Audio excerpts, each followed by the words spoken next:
विद्वत्यं च नृपत्यं च नैव तुल्य कदाचनं स्वदेशे पूज्यते राजा विद्वान सर्वते पूज्यते। मेरी क्रिसमस सभी को। आज मैं इन पंक्तियों के साथ आपको मुझे जीसस क्रिस्ट की याद आई और मैं चाही कि मैंने ये पंक्ति आप लोगों के सामने रखूं।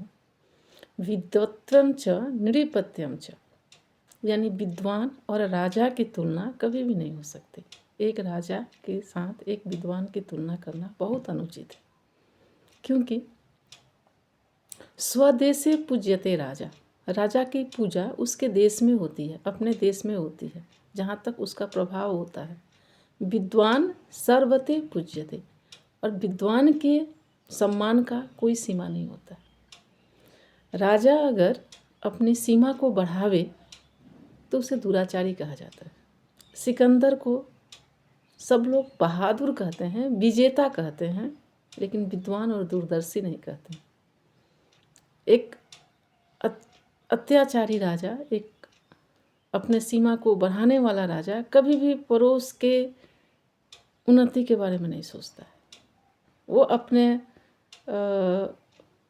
क्षमता, अपनी कृति, अपना विजय, अपना पराक्रम को सभी के सामने प्रस्तुत करने के लिए वे आस पड़ोस की सीमा को अपने कब्जे में लेने के लिए अपनी सारी शक्ति झोंक देता है।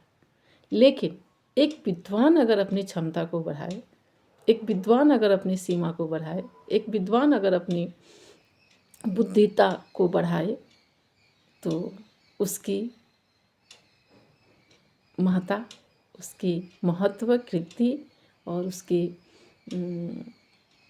जो ज्ञान अर्जन से बहुत सारे लोग बहुत अच्छे तरह से प्रभावित होते हैं और उससे उसकी जय जयकार होती है। उसको दूरदर्शी कहा जाता है। वो अपनी अहम भूमिका और अच्छे तरह से निभा सकता है। वो सीमातीत है, उसको बांधा नहीं जा सकता। आजीवन मरते दम तक वो अपना विस्तार किए जाता है और उसकी जय जयकार बढ़ती जाती है।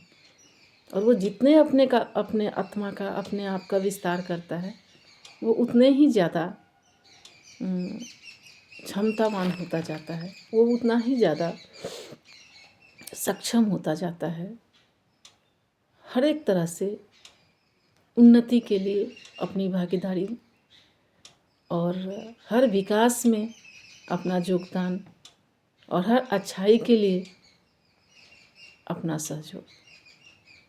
तो क्षमता अगर विस्तृत करनी होती है तो विद्वान की क्षमता विस्तृत होने से सबका उपकार होता है, सबका भला होता है।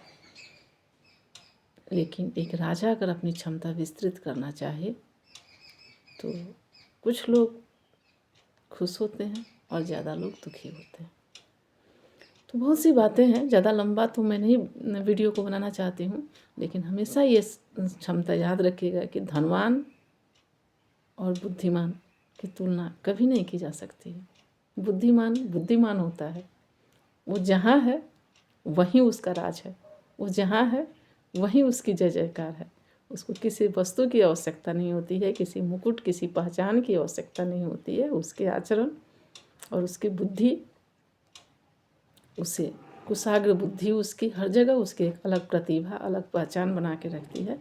तो धनवान अपने सोने चांदी ढोते फिरेंगे और कहीं उसी धन की वजह से उनकी अपनी जान भी खतरे में आ जाती है।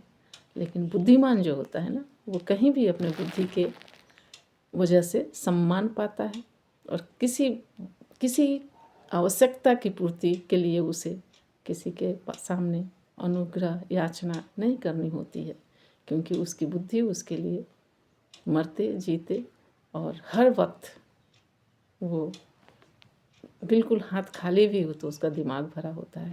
इसलिए ये भूल कभी न करें कि एक धनवान की तुलना एक बुद्धिमान से करें। याद रखिएगा, विद्वत्यं च नृपत्यं च नैव तुल्य कदाचनं स्वदेशे पूज्यते राजा विद्वान सर्वते पूज्यते। आपका दिन मंगलमय हो। मेरे सब्सक्राइबर्स नहीं बढ़ रहे हैं, प्लीज़ सब्सक्राइब कीजिए। Thank you.